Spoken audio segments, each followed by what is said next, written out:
Hello guys, welcome back. അപ്പോൾ ഇന്ന് Kerala lunch മെനുവിൻ്റെ 130ാമത്തെ menu ആയിട്ടാണ് വന്നിരിക്കുന്നത്. ഇന്നത്തെ മെനുവിൽ സിമ്പിളായിട്ടുള്ള രണ്ട് മൂന്ന് റെസിപ്പീസാണ്. അപ്പോൾ ഒന്ന് പരിപ്പ് കറി, പിന്നെ അതിന് കോമ്പിനേഷനായിട്ട് ക്യാബേജ് കൊണ്ടുള്ള ഒരു ഡിഷും, പിന്നെ ചമ്മന്തിയൊക്കെ വെച്ചിട്ട് നമ്മുടെ ലഞ്ച് റെഡി. അതിൻ്റെ ഇൻഗ്രീഡിയൻസ് ലിസ്റ്റ് താഴെ കൊടുത്തിട്ടുണ്ട്, എന്തായാലും ചെക്ക് ചെയ്ത് നോക്കുക.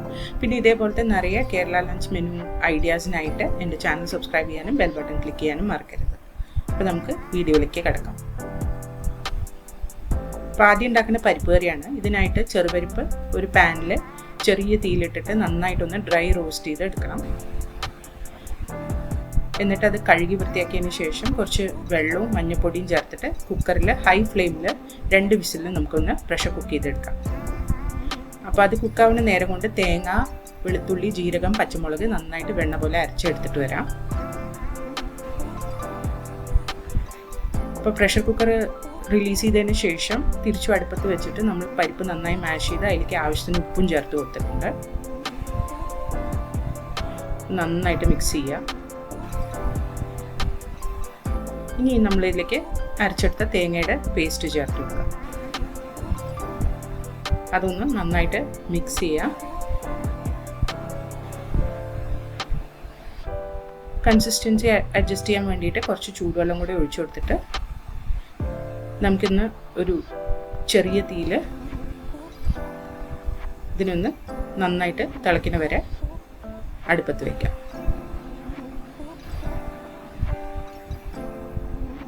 ഇപ്പോൾ ചെറുതായിട്ടൊരു തിള വന്ന് തുടങ്ങിയിട്ട് ഇനി ഇതിലേക്ക് നമുക്ക് കുറച്ച് വെളിച്ചെണ്ണ ഒഴിച്ചു കൊടുക്കാം. അതിൻ്റെ ഒപ്പം തന്നെ കുറച്ച് കരിവേപ്പിലയും കൂടെ അതിൻ്റെ മുകളിലേക്ക് ഇട്ട് കൊടുക്കാം. അപ്പം നമ്മുടെ സിമ്പിളായിട്ടുള്ള എന്നാൽ ടേസ്റ്റി ആയിട്ടുള്ള പരിപ്പ് കറി റെഡി ആയിട്ടുണ്ട്. ഇത് ചപ്പാത്തിയുടെ കൂടെയും നല്ല ടേസ്റ്റാണ് കഴിക്കാൻ. അപ്പോൾ അടുത്ത റെസിപ്പിയിലേക്ക് പോകാം. അത് ക്യാബേജും ഗ്രീൻ പീസും കൂടിയുള്ള ഒരു മെഴുക്കുവരട്ടിയാണ്. അതിന് വെളിച്ചെണ്ണ ചൂടാക്കിയിട്ട് അതിലേക്ക് നമുക്ക് കുറച്ച് സവാള ചേർത്ത് കൊടുക്കാം.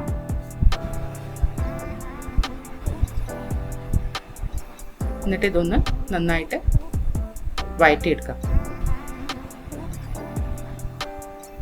ഒന്ന് വഴന്ന് വരുമ്പോൾ അതിലേക്ക് നമുക്ക് കുറച്ച് മഞ്ഞൾപ്പൊടിയും ആവശ്യത്തിന് ഉപ്പും ചേർത്ത് കൊടുക്കാം. അതും ഒന്ന് മിക്സ് ചെയ്ത് കൊടുക്കുക. അതിനുശേഷം ഇതിലേക്ക് ചെറുതായിട്ട് അരിഞ്ഞ ക്യാബേജ് ചേർത്ത് കൊടുക്കുക.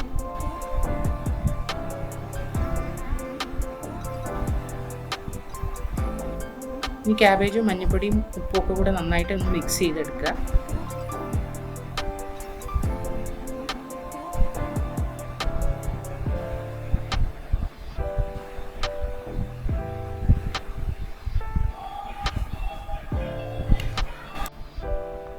നന്നായി മിക്സ് ആയതിന് ശേഷം നമുക്കിതൊന്ന് നന്നായിട്ട് കുക്കാവുന്ന വരെ അടുപ്പത്ത് വെക്കണം.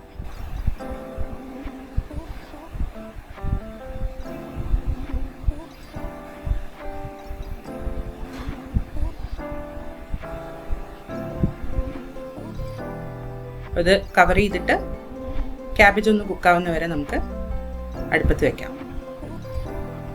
അപ്പോൾ പകുതി വേവായിട്ടുണ്ട് ക്യാബേജിന്. അപ്പോൾ ഈ സ്റ്റേജിൽ നമുക്ക് ഇതിലേക്ക് ഗ്രീൻ പീസ് ചേർത്ത് കൊടുക്കാം. അപ്പോൾ ഞാൻ ഫ്രോസൺ പീസാണ് ഉപയോഗിക്കുന്നത്, അതുകൊണ്ടാണ് ഇപ്പോൾ ആഡ് ചെയ്യുന്നത്. ഫ്രഷ് പീസാണ് ഉപയോഗിക്കുന്നത് വെച്ചാൽ ക്യാബേജ് ആഡ് ചെയ്യുമ്പോൾ തന്നെ ആഡ് ചെയ്തിട്ട് നമുക്ക് വേവിച്ചെടുക്കാവുന്നേ ഉള്ളൂ. അപ്പോൾ ഈ പീസും കൂടി ആഡ് ചെയ്തിട്ട് നന്നായിട്ടൊന്ന് മിക്സ് ചെയ്യുക. ഇതിപ്പോൾ ഏകദേശം ഒരു 80% കുക്കായിട്ടുണ്ട് ക്യാബേജ്. ഇനി എരിവിന് വേണ്ടിയിട്ട് ഇതിലേക്ക് നമുക്ക് കുറച്ച് മുളക് പൊടി ചേർത്ത് കൊടുക്കാം. എല്ലാം കൂടെ ഒന്ന് മിക്സ് ചെയ്യാം. ക്യാബേജ് ബാക്കി കുക്കായി ഗ്രീൻ പീസ് ഒന്ന് നന്നായി വെന്ത് വരുന്ന വരെ നമുക്കിത് ചെറിയ തീയിലിട്ട് ഇടയ്ക്കിടയ്ക്ക് ഇളക്കി കൊടുത്തിട്ട് കുക്ക് ചെയ്തെടുക്കാം.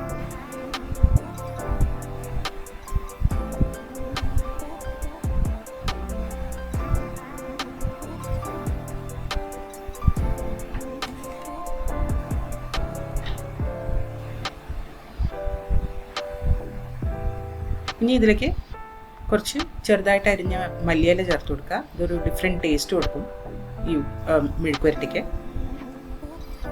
അതിൻ്റെ ഒപ്പം തന്നെ ലേശം വെളിച്ചെണ്ണയും കൂടെ ഞാൻ അതിൻ്റെ മുകളിൽ കൂടെ ഒഴിച്ചു കൊടുക്കുന്നുണ്ട്.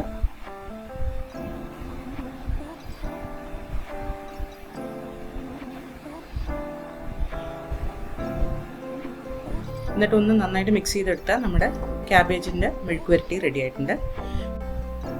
അപ്പോൾ ഇതിൻ്റെ ഒപ്പം ഞാൻ ചീര വെറുതെ ഒന്ന് താളിച്ചത്, പച്ചമുളകൊക്കെ ഇട്ട് ഒന്ന് താളിച്ചെടുത്തതും പിന്നെ കുറച്ച് ഇരുമ്പമ്പുള്ളിയുടെ ചമ്മന്തിയും കൂടെ വെച്ചിട്ട് നമ്മുടെ മീൽ റെഡിയാക്കിയിട്ടുണ്ട്. ഈ റെസിപ്പീസ് വേണമെങ്കിൽ കമൻറ്റ് സെക്ഷനിൽ ഒന്ന് മെൻഷൻ ചെയ്യാം. അപ്പോൾ അടുത്ത പ്രാവശ്യം കാണുന്നവരെ ബൈ.